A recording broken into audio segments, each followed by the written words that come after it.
afternoon, everybody. Just a few things here at the top, and we'll get right to your questions. First up, I can confirm that U.S. Central Command personnel re-anchored and re-established the temporary pier to the Gaza beach yesterday. As has been the case in the past, Israeli Defense Force engineers provided all the necessary support to ensure the safe emplacement of the pier on the beach, and there were no U.S. boots on the ground during the re-establishment of the pier. Overnight, the transfer of humanitarian assistance from Cyprus to Gaza resumed, with more than 656 metric tons, or 1.4 million pounds, being delivered to the marshalling yard in Gaza today. Since May 17, when the temporary pier first went operational, over 4,100 metric tons, or 9.1 million pounds, have been delivered through the maritime corridor for onward delivery by humanitarian organizations. And I'd like to reiterate that while it's always been our intention for the pier to be a temporary solution, as part of the broader international effort to surge humanitarian assistance into Gaza to meet the urgent needs of the Palestinian people, we have not established an end date for this mission as of now, contrary to some press reporting on the matter. Therefore, we'll continue to facilitate the transfer of humanitarian aid via the maritime corridor and, as always, take necessary steps to ensure the safety and security of the personnel operating the pier, to include adjusting to sea states in the eastern Mediterranean Sea, the same way we do with aircraft operations in the event of inclement weather or conditions. And finally, the orderly withdrawal of U.S. forces from Niger continues. As AFRICOM highlighted in their announcement earlier this month, U.S. Air Force C-17 aircraft have begun ferrying personnel and equipment out of the country in accordance with the arrangements made between U.S. officials and the CNSP in May. While U.S. personnel numbers will naturally fluctuate during the drawdown period, there are currently approximately 600 U.S. personnel in country, and we remain on track for a complete withdrawal by September 15 as agreed upon. We'll, of course, continue to keep you updated regarding any significant developments. And with that, be happy to take your questions. Go to Associated Press. Hi, General Ryder. Thanks for doing this. With the aid moving back through the pier again, can you give us a sense of how much of it has actually moved out of the marshalling yard and on to its ultimate destinations, or is it all still in the marshalling yard? That's really a question I'll have to direct to USAID and World Food Program. As you know, they're responsible for the onward distribution. And so they're in the best position to talk about the current status of that aid and what their game plan is to deliver it. And World Central Kitchen said they were not using the pier in any way. So is it just World Food Program participants that are using this pier? Again, I'd refer you to USAID. I know they're working, obviously, with humanitarian organizations to include the World Food Program for distribution. But again, I think the important point here is that this is just one part of a broader international effort that consists of aid being delivered via a maritime corridor, the air, and of course, ground being the optimal way to get aid. But again, we're going to continue to push as much aid into Gaza as we can. And are there any updates on airdrop operations? I don't have an update to provide other than the fact that we will continue to conduct airdrops to get aid into Gaza. You haven't since the Rafah operation started, or did you have an intermittent start? Let me look at, we've done between March 2nd and today, there's been 39 humanitarian assistance airdrops. The last drop was on June 9th, but again, we will maintain the option and have the capability, and will conduct airdrops in the future. You go to Jim. General Ryder, how concerned is the Pentagon that war could break out on the Lebanese border with Israel right now? Yeah, so of course, this is something that we're continuing to follow very closely, Jennifer. You know, as we've mentioned before, we do have concerns about tensions along that border. We continue to encourage a diplomatic solution, and so we're going to stay very focused on that. What was the purpose of the USS Ford coming in for a port call? The USS Ford coming to a port call. I was, well, maybe I misread that they were in the Mediterranean. Is that I'm not tracking that, so okay. yeah. That's a mistake. In terms of Putin's visit to North Korea and to Vietnam, how seriously do you take this new mutual defense treaty? Is this a return to the Cold War? Is it being seen? Are you seeing additional weapons moving from North Korea to Ukraine? How serious do you take this new relationship? And just to clarify, you said Vietnam. Do you mean DPRK? I mean, North Korea, yeah, North Korea. Yeah, I mean, it's obviously something that we're continuing to monitor very closely. As you've heard others in the U.S. government talk about, there is no surprise here that they've been developing and fostering this relationship. So it is something that we're going to take seriously, and it's something that we're going to continue to monitor. But what we've also said is that our focus when it comes to the Indo-Pacific region, and broadly speaking worldwide, is to work with like-minded nations on security and stability throughout the world, to include the Indo-Pacific region. So we're going to continue to strengthen and bolster those alliances and those relationships with the idea that our focus is on peace, security, and stability, but certainly are also going to continue to keep a close eye on this. In Vietnam, Putin said that Russia is considering changing its nuclear doctrine, its first use doctrine. Do you take that seriously, or is this just nuclear saber rattling? We've seen nothing at this point that would require us to change our own strategic forces posture. Again, it's not the first time that we've heard of reckless nuclear saber rattling. It's certainly irresponsible for countries that maintain these types of capabilities to make those kinds of comments. But again, I go back to what I said earlier, that our focus is on security and stability, not only in the region, but throughout the world. And so we'll continue to stay focused on that. Let me go here to CNN. Thanks, General Ryder. So National Security Advisor Sullivan said earlier this week that with regards to the policy allowing Ukraine to use U.S.-made weapons to strike over the border into Russia, that policy, quote, extends to anywhere that Russian forces are coming across the border from the Russian side to the Ukrainian side. So is that consistent with the Pentagon's understanding of this policy, or has the policy expanded beyond just that kind of narrow Kharkiv region that it was initially understood to be when this policy decision was made? Yeah, so there's been no change in the policy. And really, at the end of the day, this comes down to counterfire, right? And what you saw in the Kharkiv region as Russia was conducting its offensive was the massing of forces, artillery fire, preparatory fire into Ukraine as they conducted these operations. And so the ability to be able to fire back when fired upon is really what this policy is focused on. So again, as we see Russian forces firing across the border, the ability for Ukraine to fire back at those ground forces using U.S. provided munitions, it's self-defense. And so it makes sense for them to be able to do that. And that applies only to the border areas, or could it be further into Russia, or does that? Again, if you look back at kind of the early days of this war, and you had Russian forces that were, and still are to a large degree, but en masse within Ukrainian occupied territory, what you saw were force-on-force conflicts that were happening within sovereign Ukraine. So in this case, what you see is Russian forces attempting to use their border as a safe zone from which to conduct preparatory fires and attacks into Ukraine in support of offensive actions. And so again, as we see those forces conducting those types of operations from across the border, we've explained, Ukraine can and does have the right to fire back to defend themselves. So again, not a change to the policy that was announced earlier. Now, when it comes to long-range munitions like ATACMS, again, there's been no change in the policy in that regard. But it's broader than just Kharkiv, to be clear. Correct. It's focusing on the strategic intent here, which is counterfire when you're attacked, returning fire. Body. Thank you, General. If I may go back to the situation on the borders between Israel and Lebanon.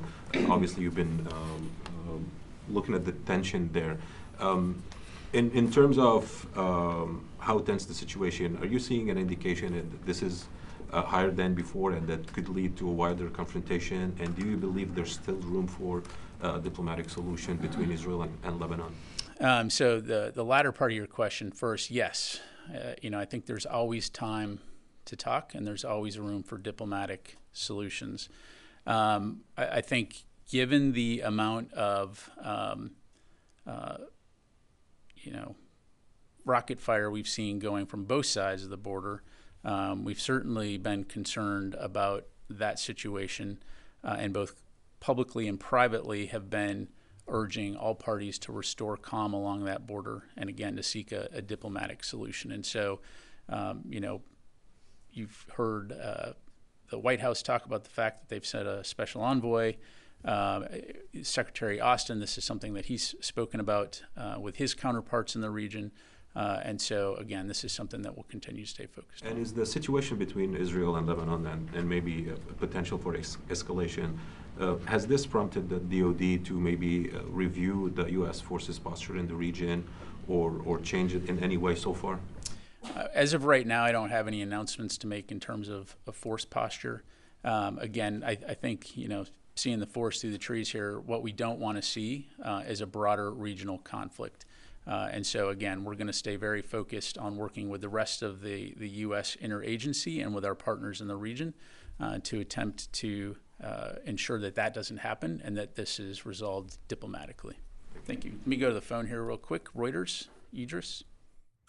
Hey, just a quick question. Could you, I may have missed this, but how much aid is currently in the marshalling area?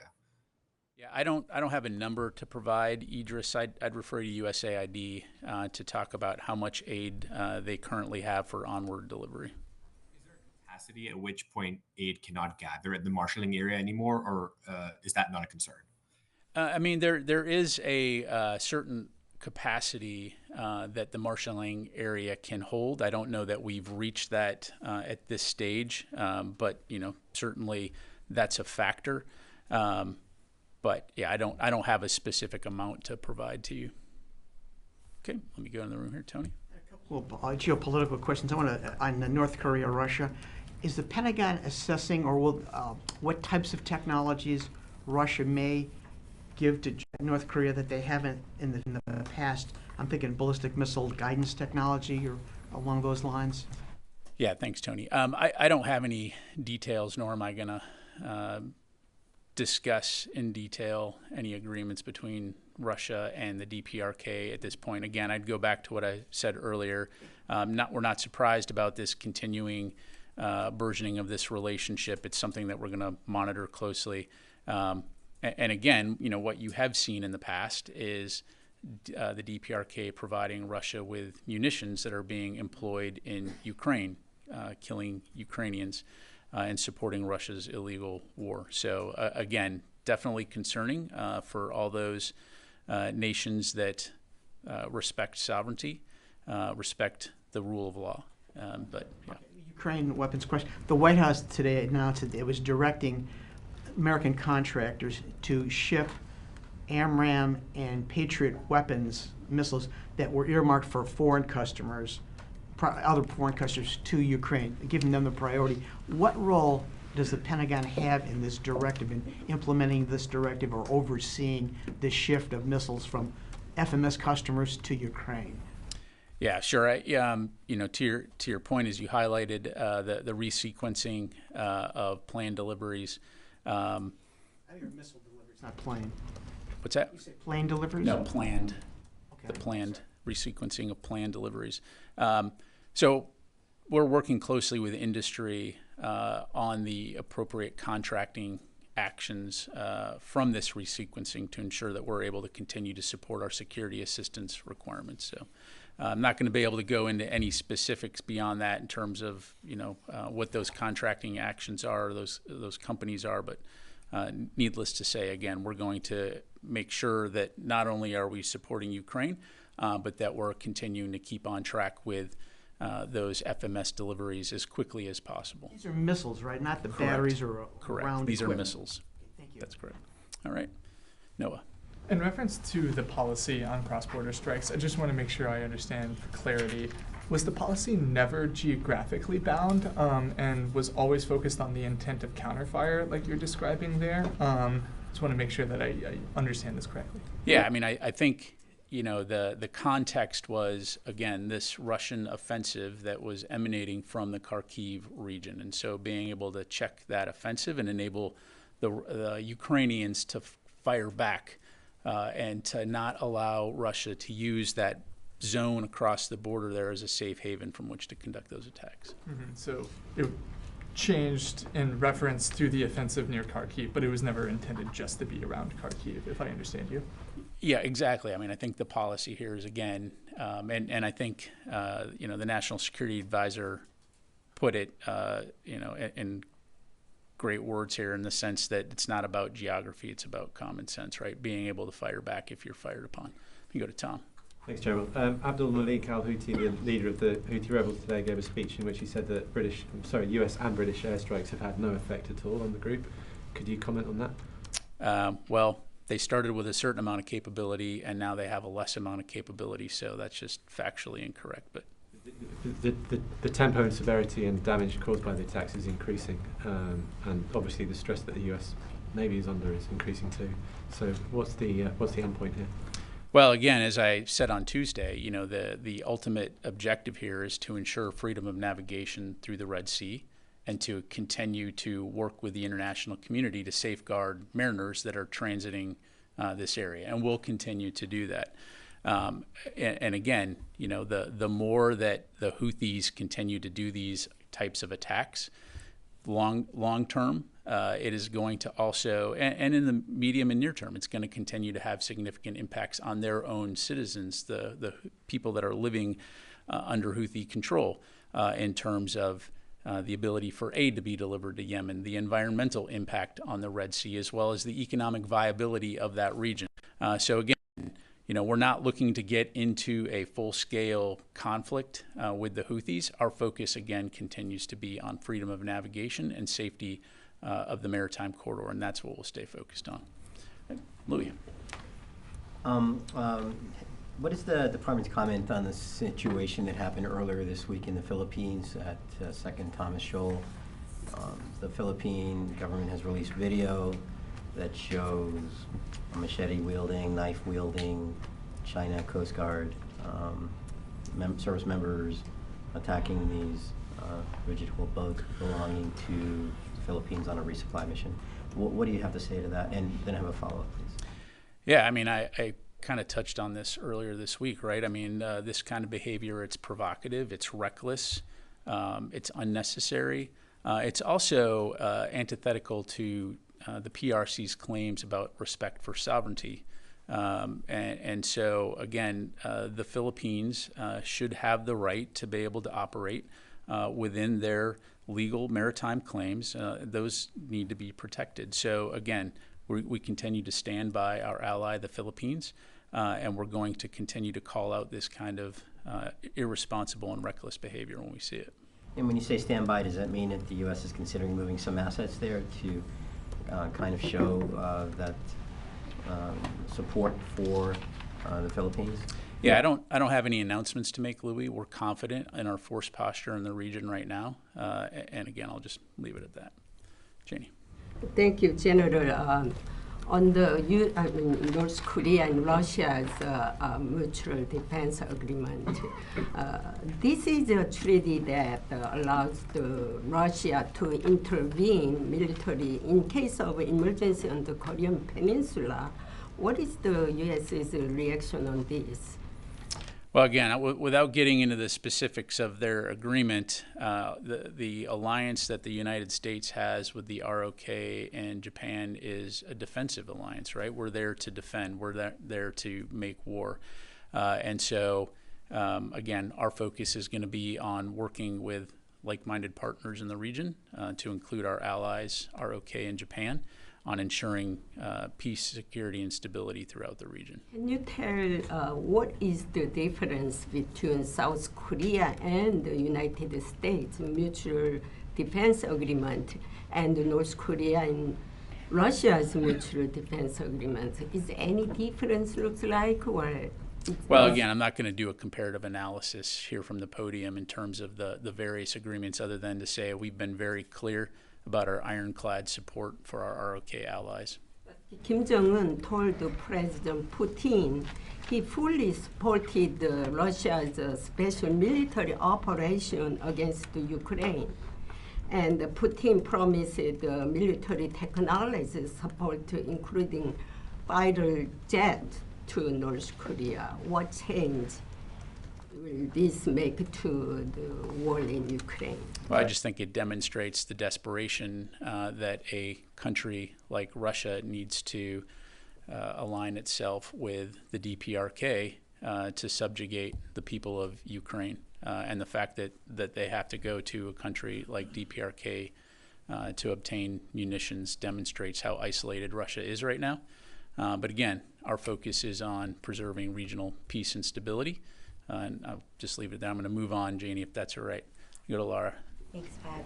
Are you, is the Pentagon concerned about an increased risk to U.S. troops in the region if Israel expands the conflict into Lebanon?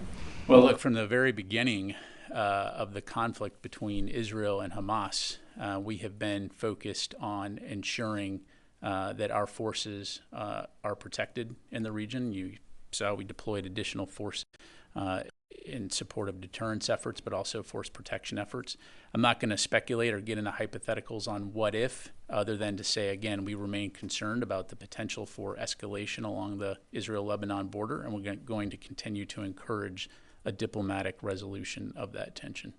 Is the Pentagon concerned about Israel's ability to wage a two-front war at the same time as it's... Again, look, the focus here, broadly speaking, is on preventing a wider regional conflict. And I think, you know, you've all been following this region long enough to know all the various players and actors that are in the region that have a stake in that part of the world. And so, again, we're going to stay focused on encouraging a diplomatic resolution.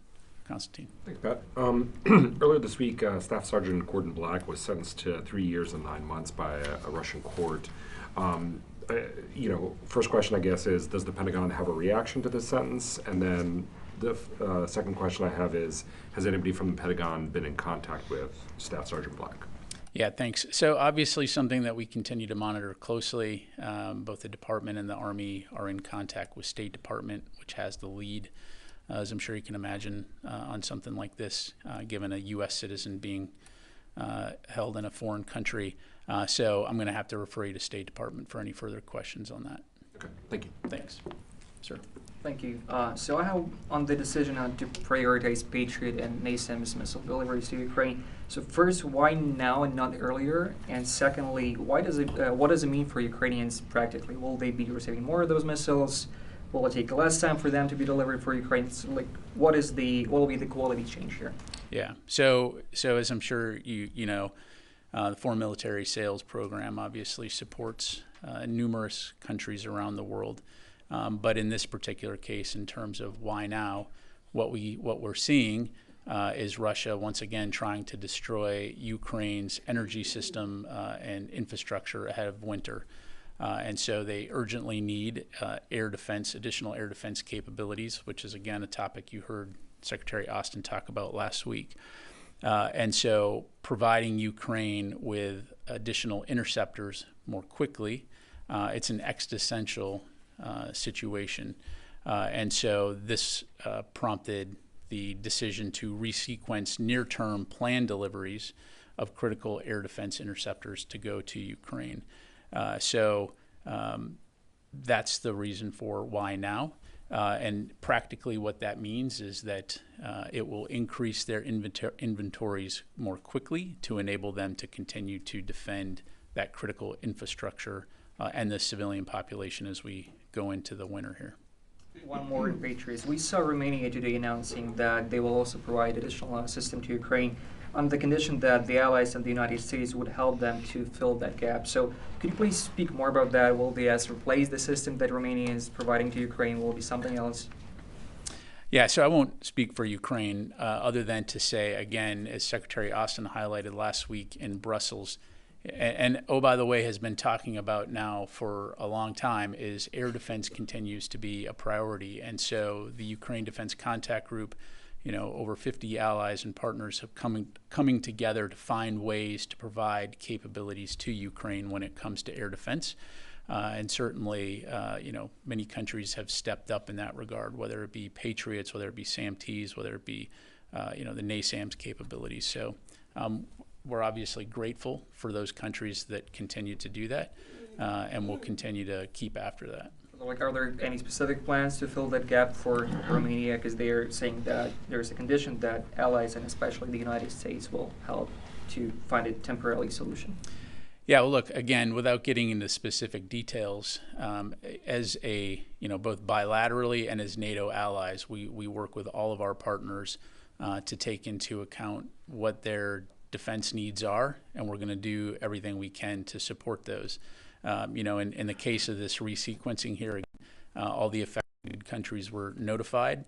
And again, we're working with them to make sure, as I highlighted to Tony, that industry can work to get those requirements filled.